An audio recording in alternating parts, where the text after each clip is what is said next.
Hi అండి, welcome back to రియాస్ kitchen. ఈరోజు మన రెసిపీ చాలా హెల్దీ రెసిపీ అండి. దీన్ని మినప రొట్టె అంటారు. ఇది రెడీ చేసుకోవడం కోసం 1 కప్పు మినపగుళ్ళు యాడ్ చేసుకోవాలి.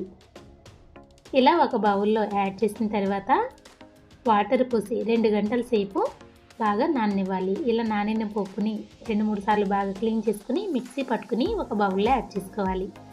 ఇలా యాడ్ చేసుకున్న ఈ పిండిలోకి 1 కప్పు పొడి బియ్యం పిండి యాడ్ చేసుకోవాలి. తర్వాత సన్నగా కట్ చేసుకున్న 3 చిల్లీస్ యాడ్ చేసుకోవాలి.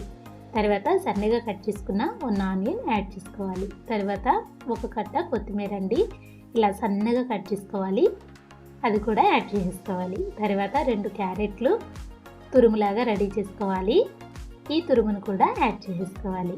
తర్వాత టేస్ట్కి సరిపడా సాల్ట్ యాడ్ చేసుకోవాలి. తర్వాత 1 టేబుల్ స్పూన్ జీలకర్ర యాడ్ చేసుకోవాలి. ఇలా అన్నీ యాడ్ చేసిన తర్వాత హ్యాండ్ తోటి బాగా కలుపుకోవాలండి.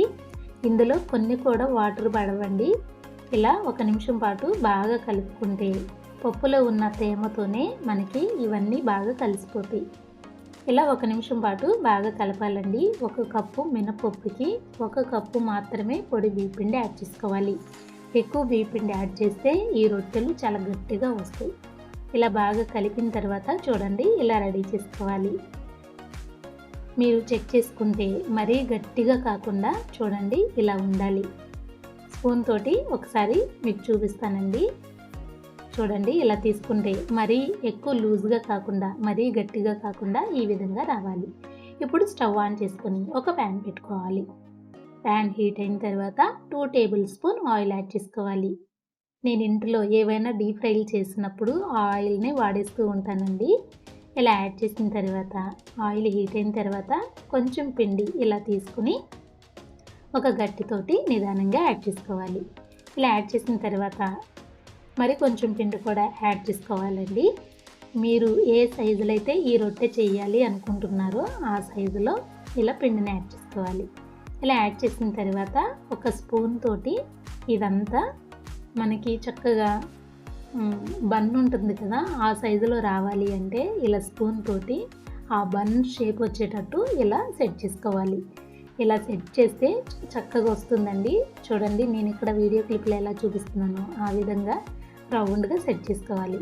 ఇలా బాగా సెట్ చేసిన తర్వాత మూత పెట్టేసి ఒక 2 నిమిషాల పాటు ఈ రొట్టెని బాగా కాలనివ్వాలి. 2 నిమిషాల తర్వాత చూడండి, ఒక పక్కన బాగా కాలి ఇలా ఉంటుంది. ఇప్పుడు మరోవైపుకి నిదానంగా తిప్పుకోవాలి. చాలా బాగా కాలుతాయండి, కలర్ఫుల్గా చాలా బాగా వస్తాయి. మినపప్పు హెల్త్కి చాలా మంచిది. ఇలా మరోవైపు తిప్పిన తర్వాత మూత పెట్టి 1 నిమిషం పాటు వేగనివ్వాలి. చూడండి, 1 నిమిషం తర్వాత ఇలా ఉంది కదా, మీకు ఉడికిందో లేదో డౌట్ ఉంటే ఇలా చెక్ చేసుకోవచ్చండి. ఇలా చెక్ చేసినప్పుడు పిండి అనేది మనకి ఎక్కడ కూడా తగలకుండా ఉంటే చక్కగా కుక్ అయినట్టు. రెండో వైపుకి తిప్పుతున్నానండి. చూడండి, 2 వైపులు కూడా ఇలా కలర్ఫుల్గా చాలా బాగా వస్తాయండి. ఇలా రెడీ చేసుకుని ఇది సపరేట్ చేసుకోవాలి.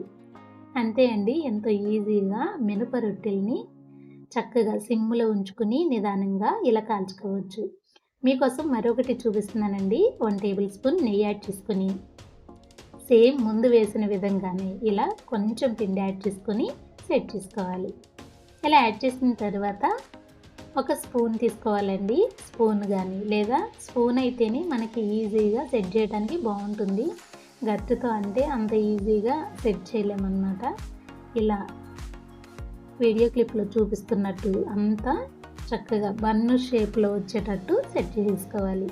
ఇలా రౌండ్గా సెట్ చేసిన తర్వాత సేమ్ ముందు మనం ఎలా చేసామో అదే విధంగా మూత పెట్టేసి ఫ్లేమ్ని సిమ్లో ఉంచుకుని 1 నిమిషం పాటు బాగా కాలనివ్వాలి. ఇలా కాలిన తర్వాత మరొక నిమిషానికి మూత తీసి చూస్తే చూడండి ఇలా ఉంటుంది. మరోవైపుకి నిదానంగా తిప్పుకోవాలి. మనం నెయ్యి యాడ్ చేసాం కదండి, నెయ్యి యాడ్ చేస్తే చాలా త్వరగా వేగిపోతుంది. మరోవైపు తిప్పిన తర్వాత మరి కొంచెం నెయ్యి యాడ్ చేసుకుని మూత పెట్టేసి 1 నిమిషం పాటు బాగా కాలనివ్వాలి. ఇలా 2 వైపులు కాలిన తర్వాత ఒకసారి మీకు డౌట్ అనిపిస్తే ఇలా ఒకసారి చెక్ చేసుకోండి. చాలా ఈజీగా మరి గట్టిగా కాకుండా చాలా గుల్ల గుల్లగా వస్తాయండి. టేస్ట్ అయితే చాలా బాగుంది. అంతే అండి. ఇలా తీసుకుని ఒక ప్లేట్లో పెట్టుకుని స్టవ్ ఆఫ్ చేసుకోవాలి. ఇప్పుడు మనం సర్వింగ్ బౌల్లోకి తీసేసుకుందాం.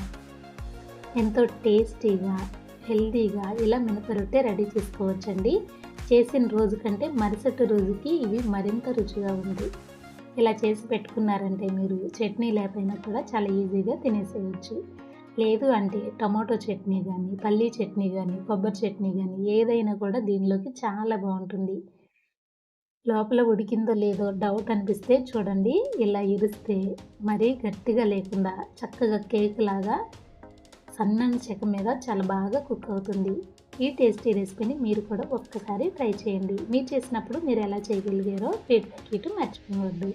వీడియో నచ్చితే తప్పకుండా లైక్ చేయండి. మీకు తెలిసిన వాళ్ళకి షేర్ చేయండి. Thank you.